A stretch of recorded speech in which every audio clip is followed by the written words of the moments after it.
তালের সিজনে তালের এই পিঠাটা খেতে কিন্তু অনেক পছন্দ করে আমাদের বাসার সবাই, কারণ এটা বানাতেও যেমন সহজ, খেতেও কিন্তু অনেক মজার।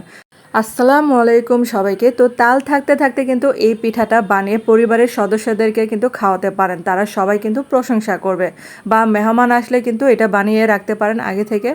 তো আজকে কিন্তু আমি এটা একটু বেশি করে বানাবো। এখানে 2 কাপের একটু বেশি আমি তালের পিউরি দিয়েছি।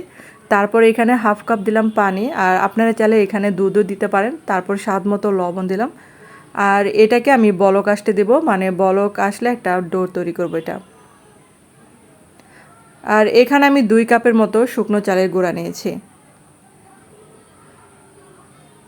আর বন্ধুরা, যারা আমার চ্যানেলে আজ নতুন ভিডিও দেখছেন কিন্তু চ্যানেলটাকে সাবস্ক্রাইব করতে ভুলে গেছেন, তাদের কাছে প্লিজ অনুরোধ রইল চ্যানেলটাকে সাবস্ক্রাইব করে আমার পাশে থাকতে পারেন।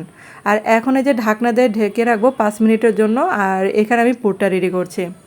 এখানে আমি 1 কাপের মানে 1.5 কাপের মতো নারকেল কোরানো নিয়েছি। তারপর এখানে হাফ কাপ দিলাম এই লাল চিনিটাই দিলাম আর কি। লাল চিনিটা কিন্তু মিষ্টি একটু বেশি হয়। আর এখানে কিন্তু আর কোনো পানি দিই নেই, তো নারিকেলটা ভাজা হয়ে গেছে। আর অফ ক্যামেরায় ডোটাকে আমি ভালো করে মথে নিয়েছিলাম। আর এখন এই যে কয়টা ভাগে ভাগ করে নিচ্ছি।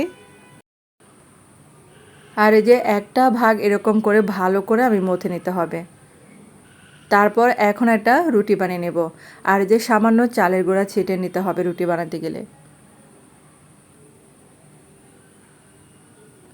তো রুটি যেরকমই হোক, গোল হোক বা বাঁকা হোক, কোনো সমস্যা নেই, কারণ এখানে গোল রুটির দরকার নেই। তারপরে যে একটা স্টিলের গ্লাস নিয়েছে, আপনাদের কাছে কুকি কাটার থাকলে সেটা দিয়েও মানে কেটে নিতে পারেন, যে কোনো কাটার থাকলে আর কি। তো এরকম করে গোল গোল করে কেটে নিলেই হয়ে যাবে। তো সবগুলো কিন্তু এরকম করে আমি কেটে নিয়েছিলাম, যাতে আমার মানে তাড়াতাড়ি হয় বানাতে। আর এখন দেখেন এই যে নারিকেলের পুরটা এভাবে দিচ্ছি আমি। আর এই পিঠাটা কিন্তু খেতে কিন্তু অনেক মজার হয়। আর এখানে আমি সাইডে একটু পানি লাগিয়ে নিয়েছি।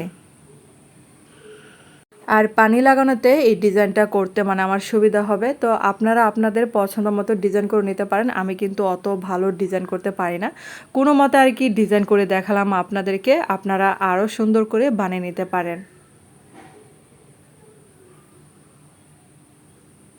তো আমি কিন্তু আমার মতো করে বানিয়েছি। আর এখন এই যে একটু সৌন্দর্যের জন্য শোন দিয়ে এরকম করে কেটে নিচ্ছে। আর এভাবে করলে আর কি আমার কাছে অনেক সহজ মনে হয়। আর আপনাদের কাছে পিঠা বানানো যে কোনো ডাইস থাকলে বা যে কোনো মানে ডিজাইনে যেই থাকে নকশা করা, সেটাতেও কিন্তু করতে পারেন। তো যাদের কাছে নেই, যদি হাতের কাছে শুন থাকে, এরকম করে আপনারা মানে বানিয়ে নিতে পারেন। আর বন্ধুরা, আপনারা কমেন্ট করে জানাতে পারেন যে আপনাদের মানে এলাকার বা দেশের কি জনপ্রিয় পিঠা আছে, সেটা কমেন্ট করে আমাকে জানাতে পারেন। তাহলে আমি সেটা রেসিপি শেয়ার করতে পারি বা আপনাদের কাছে শিখে নিতে পারি। তো সবগুলোই কিন্তু দেখেন এভাবে আমি বানিয়ে নিয়েছি। আর এগুলাকে এখন এই যে স্টিম করে নেব। আর এগুলা যেহেতু মানে ডো করা, এটা কিন্তু হতে সময় লাগবে না। এই 5 থেকে 6 মিনিট বা 7 মিনিট বা মানে এরকমই লাগবে আর কি। তো সবগুলোই কিন্তু আমি দেই নাই, আরও কিছু বাকি আছে, সেগুলাকে পরে দিব। আর আমার কিন্তু বিভিন্ন জায়গার মানে পিঠা শেখার খুব ইচ্ছা। তো আপনারা কিন্তু অবশ্যই কমেন্ট করতে ভুল করবেন না, আমাকে অবশ্যই জানাবেন। আর আমি কিন্তু ময়মনসিংহের মেয়ে।